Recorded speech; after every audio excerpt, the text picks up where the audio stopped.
Resultados das provas nacionais do ensino básico só serão divulgadas na Madeira amanhã, quinta-feira, 17 de julho, 2 dias depois do que era suposto, depois de o Ministério da Educação enfrentar problemas com a correção destes exames.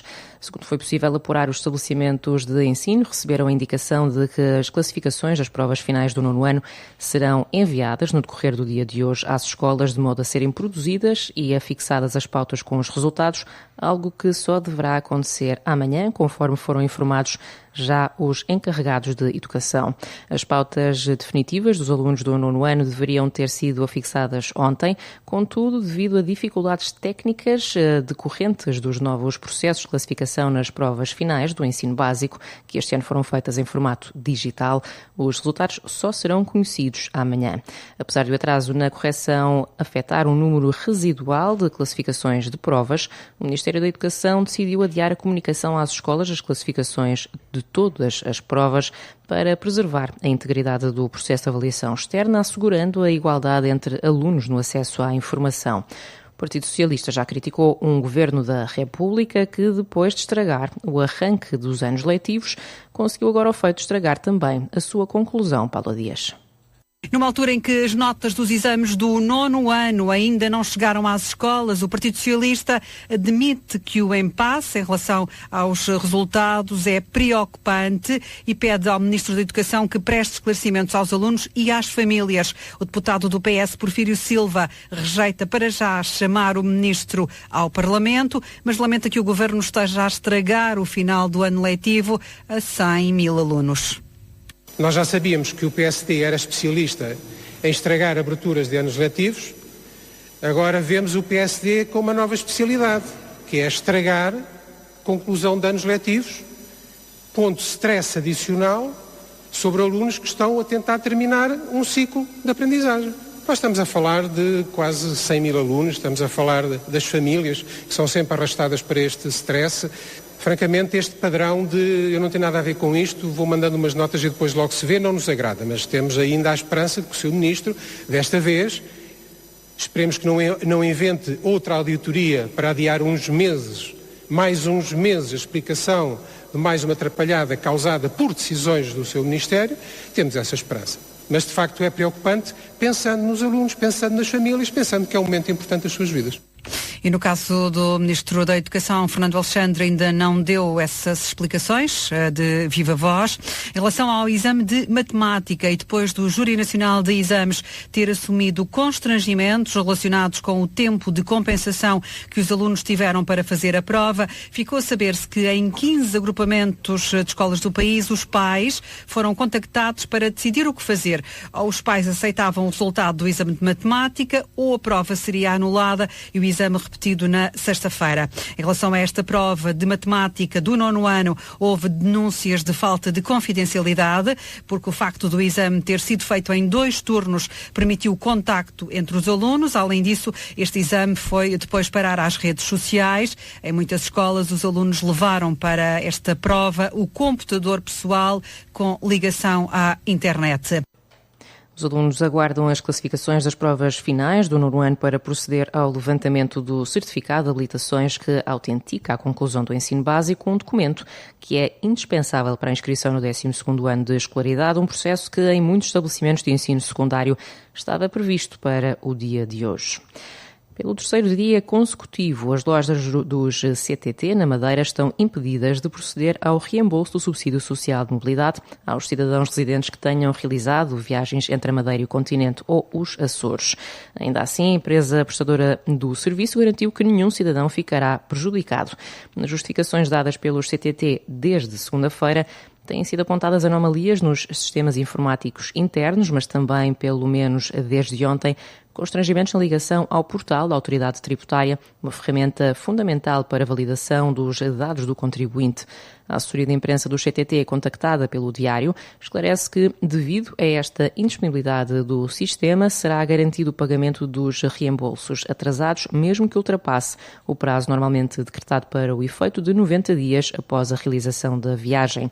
Sobre a resolução do problema, os CTT admitem que continuam a registrar constrangimentos no acesso à plataforma da Autoridade Tributária, adiantando que as duas entidades estão a trabalhar para a resolução da situação com a maior brevidade possível. Por enquanto, todas as lojas dos CTT na Madeira continuam impossibilitadas de avançar com o processo dos reembolsos do subsídio social de mobilidade. Uma polémica à volta de um lugar de estacionamento público voltou a gerar um momento de tensão no dia de ontem no centro do Funchal. Um grupo de turistas foi apanhado a reservar um lugar público para um carro de aluguer, situação que rapidamente motivou a intervenção de vários madeirenses. O episódio foi denunciado nas redes sociais no grupo Ocorrências Madeira, onde uma testemunha relatou que os populares repetiram o gesto e, quando a viatura Rentacar chegou ao local, impediram o estacionamento do veículo. Este caso está longe de ser isolado. Ainda no início deste mês de julho, um incidente semelhante ocorreu no parque de estacionamento público da Praia Formosa e acabou por obrigar à intervenção da PSP. Face à reincidência deste tipo de situações, o Comando Regional da PSP deixou um alerta: reservar lugares públicos de estacionamento é proibido.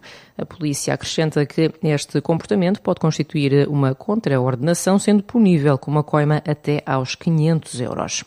O assunto mereceu comentário por parte da deputada do CDS, Sara Madalena, que abriu a sessão parlamentar desta quarta-feira com uma intervenção em que alertou para os problemas de excesso de automóveis atualmente em circulação na Madeira. O parlamentar defende a fixação de um número limite de entrada de carros Rentacar. O aumento do parque automóvel no nosso arquipélago é inegável, visível e flagrante. Pelo aumento de viaturas por família, mas sobretudo pelo aumento exponencial da frota de rentacars que pejam as nossas estradas. Tempos houve em que se conseguia contornar o trânsito, se dirigindo, por exemplo, para o oeste. Houve. Neste momento, Ponta do Sol e Calheta, nos centros das suas vilhas, são fábricas de caos e caça ao estacionamento. Passamos também ali a lutar por um estacionamento retirado à bruta por estrangeiros que se metem à frente, que fazem rotundas por fora e, em casos mais extremos, conduzem à britânica. A Madeira sempre foi turística e sempre será um dos principais motores da sua economia. Concordamos, incentivamos, mas com a construção da continuação da via rápida até a Calheta, até ao Porto Meniz, para que continuemos a circular normalmente, cumprindo o nosso cotidiano. Com a criação de mais estacionamento, acredito que as obras icónicas que temos não nos podem intimidar na atualização da nossa rede viária. Por último, e se calhar mais controversa, limitar a entrada de carros afetos ao aluguer com condutor a um determinado número de veículos por mês, sob pena da Madeira se transformar, se é que já não se transformou, num gigante parque de estacionamento. O secretário regional de Equipamentos e Infraestruturas, Pedro Rodrigues, esteve esta manhã no plenário da Assembleia Legislativa da Madeira a defender um diploma que altera e reforça as competências do Instituto de Mobilidade e Transportes, o IMT. Face às complexidades decorrentes da implementação da gestão do sistema de bilhética e às limitações inerentes à atividade de um governo de gestão, com o qual fomos confrontados no final do ano transato e nos primeiros meses do corrente ano, não foi possível reunir as condições necessárias de capacitação do IMT e PRAM para acolher as novas competências do sistema intermodal e integrado de transportes públicos terrestres da região autónoma da Madeira. Neste âmbito, é fundamental proceder à revisão do prazo fixado para o processo de transição de atribuições, competências, direitos, obrigações e posições contratuais da TIM, Transportes Integrados Intermodais da Madeira, para o IMT e PRAM, conforme previsto no mesmo diploma. Importa referir que esta atualização não é uma mera formalidade legal, mas um passo estratégico que visa assegurar ganhos de eficiência, flexibilidade e agilidade decisória. Pretendemos, assim, promover a requalificação e modernização de todos os sistemas de transporte terrestres, com o objetivo claro de garantir uma melhor mobilidade aos nossos residentes e visitantes. A deputada do Partido Socialista, Sancha Campanella, lamenta que, passado menos de um ano, se alterem as atribuições do IMT, retirando-se o setor marítimo do âmbito das suas competências. Senhor Secretário, permita-me as seguintes questões. O Governo, quando propôs a criação do IMT, afirmou que a integração dos transportes marítimos era fundamental para uma política intermodal e eficaz. O que mudou em apenas 8 meses para que essa competência seja agora retirada? Não deveria ter sido precisamente a criação do IMT em dezembro de 2024 a condicionar a orgânica governativa posterior e não o contrário? Estaremos nós a legislar a criação de institutos estruturantes à pressa para depois o Governo Regional os ajustar sem estudo prévio prévio, sem explicação, sem responsabilidade política? E, por último, esta alteração não contradiz os princípios assumidos pela nossa região no Plano Integrado Estratégico dos Transportes da região e nas políticas europeias de intermodalidade e economia azul? Qual será agora a visão estratégica do Governo Regional para a nossa mobilidade? Gonçalo Maia Camelo, da Iniciativa Liberal, de acordo com a deputada socialista, considera a alteração ao IMT injustificada. Sr. Secretário, eu tendo a concordar quase 100% com o que foi dito pela Sra. Deputada Sancha Campanella. Eu não consigo compreender, a menos que não estejamos perante um instituto público, mas sim perante uma direção regional personalizada juridicamente, não percebo em que medida é que uma mera alteração orgânica de um governo regional implica mexer nas competências de um instituto público.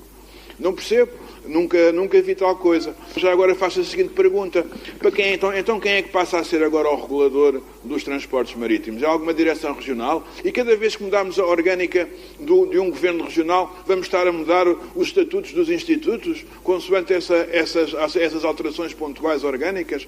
Também Carlos Silva, do JPP, criticou a displicência com que o Governo Regional encara os transportes marítimos. A Madeira é uma ilha. O Porto Santo é também uma ilha. Aquilo que é uma aparente banalidade que todos nós sabemos parece ter sido esquecido pelo Governo Regional. E foi esquecido pelo Governo Regional, como é demonstrado pela displicência com que encara os transportes marítimos. Senhoras e senhores deputados, esta alteração ao decreto que hoje analisamos é a prova disso. Depois de toda esta confusão, quem fica responsável pelo transporte marítimo? Pelo ferry que tanta falta faz à região e que o JPP não se cansa de referir. Como fica a questão do barco em janeiro para o Porto Santo? Como fica a questão dos sobrecustos da insularidade na importação de matérias por via marítima? A quem é que os consumidores e os empresários se podem dirigir? A quem é que podem exigir fiscalização nesta área tão importante? Miguel Castro do Chega entende que a região pode estar constantemente a alterar a legislação, não pode, aliás, estar constantemente a alterar a legislação para responder a necessidades de um partido bengala. O Chega não se opõe à reorganização funcional se a mesma for feita com critério, mas recusa a banalização da mudança legislativa como substituto de uma visão estratégica para a mobilidade. Não podemos andar constantemente a mudar a legislação para satisfazer as exigências de coligações governamentais, porque o Partido Bengala exige tutelar uma secretaria. A região não precisa de mais papel, de mais burocracia, nem de mais decretos legislativos regionais. A região precisa de transportes eficazes, quer seja ao nível terrestre, ao nível aéreo ou ao nível marítimo, Sr. Secretário. Na resposta, o Secretário Regional de Equipamentos e Infraestruturas garantiu que o Governo Regional continua muito interessado na integração dos transportes e desdramatizou a transferência dos transportes marítimos para a tutela da Secretaria da Economia. O Governo Regional continua muito focado na modernização e na intermodalidade dos nossos transportes. E a especificidade dos transportes terrestres justificam, em nossa opinião, a manutenção do Instituto e a divisão, tendo em conta que a parte dos transportes marítimos passou para a tutela da economia e, dada também a sua especificidade, que fossem separadas as duas tutelas sem qualquer problema, à semelhança do que acontece com os transportes aéreos, que nunca tiveram dentro do IMT. Portanto, não nos preocupa esta separação do transporte marítimo, que continua a ser um transporte integrado, e repare, continua sob a tutela do Governo Regional, e falamos sempre com os colegas da Economia. Interpelado pela deputada do Partido Socialista Marta Freitas, que queria saber da disponibilidade do Governo para negociar com os representantes sindicais dos motoristas dos transportes públicos, lembramos que há uma greve dos motoristas de horários do Funchal marcada para este domingo. Pedro Rodrigues tem ordem do Governo para receber na próxima semana o Sindicato Nacional dos Motoristas e outros trabalhadores. Aquilo que foi o compromisso do Presidente do Governo e é o nosso compromisso no Governo Regional de falar com todos os trabalhadores sempre tem acontecido. Eu próprio estive reunido com todos os sindicatos e comissão de trabalhadores. Não foi possível chegar a um acordo com um dos sindicatos, não foi possível chegar a um acordo com o outro dos sindicatos. por intransigência, julgamos nós, na nossa opinião, com certeza que eles terão opinião distinta, sempre sentimos uma enorme intransigência. Posso dizer que, como sabem, há um aviso de greve agora para o dia 20, mas, não obstante, a pedido do sindicato, há um pedido, salvo erro, de reunião, julgo eu que está agendado para o dia 24, não lhe posso precisar, posso estar aqui a falhar o dia, mas julgo eu que está aqui agendado para 24. Esta manhã, os deputados de todas as bancadas associaram-se aos votos de pesar pela morte de José António Camacho, aos 79 anos, apresentados no plenário da Assembleia pelo PSD e pelo CDS, tendo cumprido um minuto de silêncio em sua homenagem. Jorge Carvalho já definiu a lista com que a coligação PSD-CDS vai concorrer à Câmara do Funchal. Ao Diário, o cabeça de lista diz apresentar uma lista com gente capaz, com currículo profissional e todos eles com experiência autárquica em variação em Assembleia Municipal ou em Assembleias de Freguesia. Jorge Carvalho escolheu Helena Leal, que integra o atual executivo de Cristina Pedra, para número 2, devendo permanecer genericamente com as mesmas competências, no caso de a coligação ser a vencedora. Para terceiro lugar, convidou Carlos Rodrigues, o ex-deputado municipal e também regional. A área financeira deve ser a que lhe poderá ser atribuída. Para quarto lugar da lista foi convidado o professor universitário Paulo Lobo, para o Urbanismo e Obras Públicas. Paula Jardim Duarte vai ser número 5 para a área do ambiente. É em sexto que surge o candidato indicado pelo CDS. Trata-se de Leandro Silva, que é presidente da JP. Ana Bracamonte, que também integra a atual variação camarária, é número 7 desta lista. Na calheta, sem surpresa, Sofia Canha é novamente a aposta do Partido Socialista. Na sua declaração de candidatura, Sofia Canha reforça a importância ética na política local e recusa o favoritismo partidário ou amiguismo, defendendo uma autarquia aberta à iniciativa dos cidadãos. Dentro de dias, a cabeça de lista promete apresentar toda a equipa de variação. Na série de reportagens Diário e TSF Madeira pelas freguesias da região, em antecipação às autárquicas de outubro, paramos hoje no Estreito de Câmara de Lobos.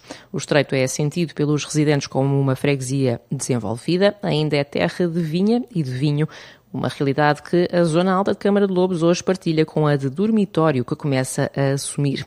As preocupações prendem-se então com uma possível crise no imobiliário, também com a falta de mão de obra para o setor da vinha e com o envelhecimento da população. Para os moradores do Estreito falta um lar e também outros equipamentos.